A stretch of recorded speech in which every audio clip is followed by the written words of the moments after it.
Mes chers étudiants, mes chers enseignants de français, bonjour. Aujourd'hui, Inch'Allah, c'est notre première rencontre dans une nouvelle série intitulée La grammaire pour bien écrire.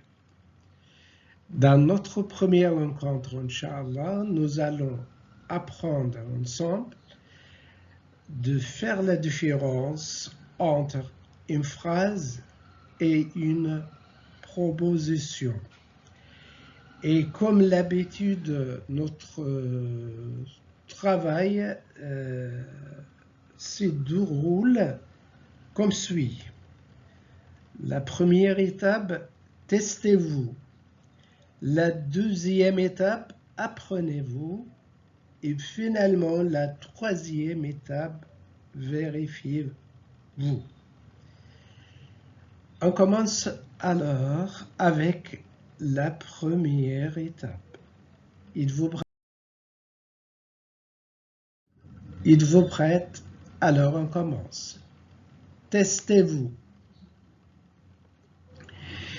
Mettez un courroie dans la case correspondante. Comme vous voyez, nous avons 5 phrases. Voilà, je vous donne la réponse. Nous avons 5 phrases.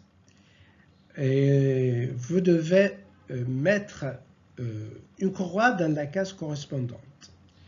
Vous pouvez mettre une seule croix ou 2 ou 3. Vous pouvez mettre un seul X ou 2 X ou 3 X. Ça dépend des phrases données. Allez, quel temps? Une phrase avec une proposition ou plusieurs propositions. Bonne raconte son séjour à Paris. Choisissez une phrase avec une proposition ou avec plusieurs propositions. Allez, complétez et testez-vous. Allez, bon courage.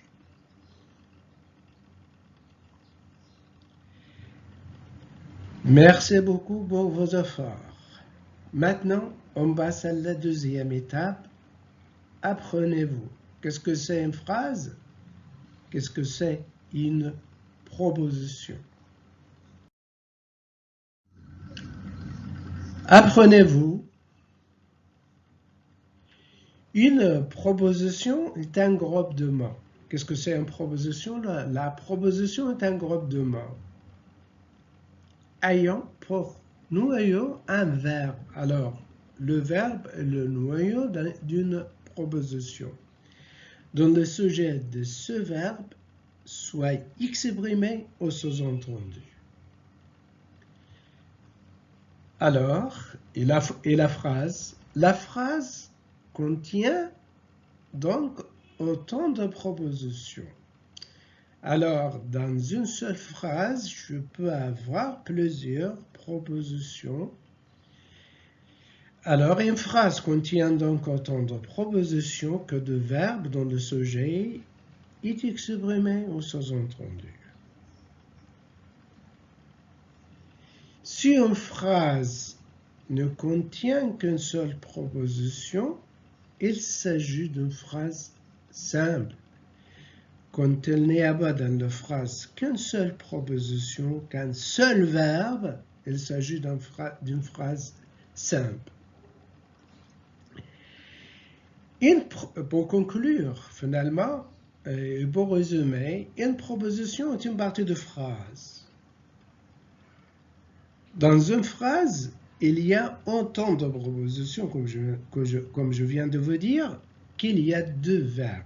Et je répète aussi que le noyau d'une proposition, c'est le verbe. Le verbe est le noyau d'une proposition.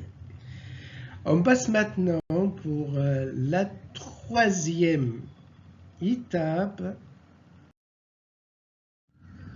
la correction et la vérification. Si on regarde bien la première phrase, quel temps? C'est une phrase. pas de proposition, ni une proposition, ni plusieurs propositions. Alors, quel temps? Une phrase. Pourquoi ne pas mettre annexe sur une proposition? Parce qu'il n'y a pas de verbe. Deuxième phrase. Paul nous raconte son séjour à Paris. Alors, une phrase avec une proposition, il y a le verbe raconte. Alors, une phrase et une proposition. Une phrase avec une proposition. Troisième phrase. Quel temps fait-elle dehors? Alors, une phrase avec une proposition. Vous savez maintenant pourquoi. Parce qu'il y a un verbe, faire, fait. Quatrième phrase. Paul dit qu'elle a visité le Caire. Qu'elle s'est promenée dans les rues. Qu'elle a visité le pyramide. Alors, une phrase avec plusieurs propositions. Dernière phrase, cinquième et dernière phrase, faite foraine, c'est une phrase.